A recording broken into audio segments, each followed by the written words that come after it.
My name is Tal, and I'm the daughter of Kay Brosas. Dahil hindi naman niya deserve na duru-duruin mo lang siya. Si Kay Brosas, tuwan-tuwa. Si Iyang Venerasyon, tuwan-tuwa. Tapos, First of all, my name is Tal, and I'm the daughter of Kay Brosas. And I wanted to make this video kasi I think there's something going on with this guy. And hindi ko alam kung anong nangyayari sa kanya. Pero of course, dahil dinefend ako ni Mommy, dinefend ko din siya on her end. Dahil hindi naman niya deserve na duru-duruin mo lang siya at in-name-drop mo lang siya ng ganun-ganun lang. So first of all, kuya, lahat ng religion, hindi lang Christianity. And as someone na galing sa Catholic school for like how many years? Ever since grade 1. Galing akong Catholic school hanggang college. Wala akong na-pick up sa Bible. Wala akong na-pick up sa teachings ni Lord na you have to hate people, you have to be arrogant, and you have to condemn other people on behalf of God. So literally, Diyos ka ba? Dahil you're not in the right position to judge anyone. You're not in the right position to impose your beliefs on anyone. And lastly, you're not in the right position to act like you control everyone's life. So sinabi ko to sa Facebook post ko, lahat ng religion, mapa Islam, Christianity, Hinduism, Buddhism, you name it all. Iisa ang sinasabi. And lahat ito, ipapakita ko yan. Examples lang yan from Quran, from the Bible, and from the teachings of various religions. Lahat sila iisa na sinasabi, kuya. Lahat sila sinasabi nila na hindi tama ang maging mayabang, hindi tama na magpaka-morally superior ka, hindi tama na nangihate ka ng kapwa mong tao dito sa mundo. So, kung ang lahat ng religion ay ganun ang sinasabi, who are you to judge? Who are you to go to these interviews, imposing your beliefs, telling other people na, ganito ako, ganyan ako eh. Just to prove that, you're a good man? I don't think so. And, ang ironic pa dun is, I'm actually agnostic. So, wala akong pakialam kung anong sasabihin mo. Kasi, unang-una, hindi naman ako Christian. Hindi na ako practicing.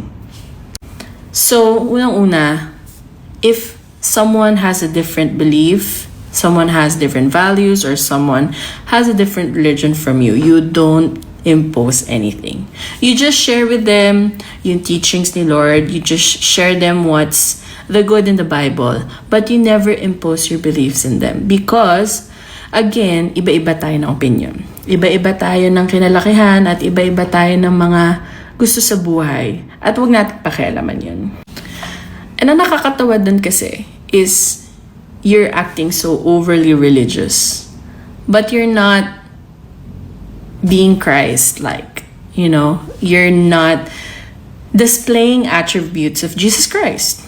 And hindi ko magets bakit ka gumagawa na itong mga interviews na to and all. But if this is your way to spread the word of God, to spread Christianity, and to convert maybe people, you're doing the wrong thing. Because yung ginagawa mo is actually the absolute opposite ng tinuturo ni Lord. And I'm freaking sure that the Lord doesn't like what you're doing. And that makes you a hypocrite. And being a hypocrite, that means that you don't practice what you preach. You're saying the right things, but you're not applying it to yourself. You're declaring that you're a holy man. You're declaring this type of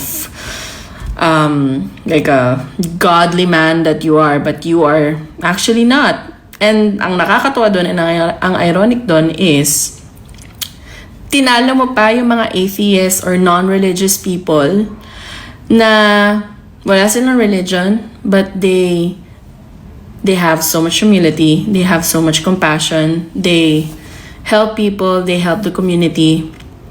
But nakakatawa kasi yun pa nga ang Christ-like attitude, diba? Attributes, they say. But ikaw, na overly religious, wala ka ng mga nun. Ikaw nga yung overly religious. Yung mga ibang mga walang religion, they have that Christ-like attitude, but wala ka. Doesn't make sense, right?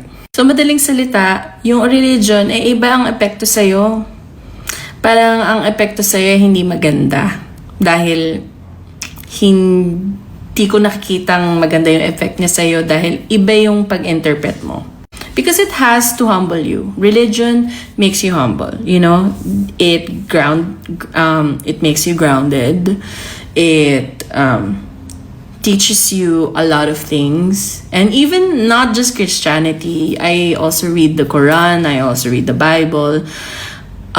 Because I'm non-religious, like in general, so I try to, I try to read here and there, because, it's an interesting world that we live in, so I like to explore different religions, and they teach the same thing, the same good things that we have to do in this world.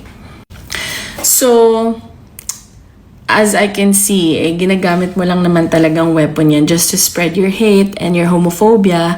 And kung ano man hindi ko alam kung anong mindset mo, narinig ko din kasi na meron kang sinasabi din na about sa mga bra, sa mga, I don't know, hindi kita magets, kuya. And lastly, alam ko, wala naman nangyari sa akin. Hindi naman ako, sabi nga ng mami ko, hindi naman ako nag-addict, hindi naman ako nagsusugal, hindi naman ako napariwara. So, I don't know why are you so hateful to us na wala naman kaming ginagawa. We're just living our truth. And pinalaki ako ni mami na maayos. Wala naman siyang ginawang masama sa akin na masasabi ko na dapat ko siyang itakwil or dapat ko siyang i-condemn or something. You don't condemn people. And ikaw, sobrang dali lang sa'yo mag-condemn ng ibang tao kahit hindi mo naman sila kilala at hindi mo naman alam kung anong pinagdadaanan nila. So again, in short, hindi masamang tao or hindi naging masamang ina yung nanay ko just because tinanggap niya ako bilang tomboy. Okay? And hindi ko talaga mag-gets kung anong point mo. Pero humahaba na to and I don't wanna waste any more time. So, kuya, kung gusto mong i-save yung ibang tao, kung gusto mong mag-preach about the Word of God, siguro ang una-una mong gawin talaga is i-apply mo siya sa sarili mo. Yun lang. Piece of advice. Thank you.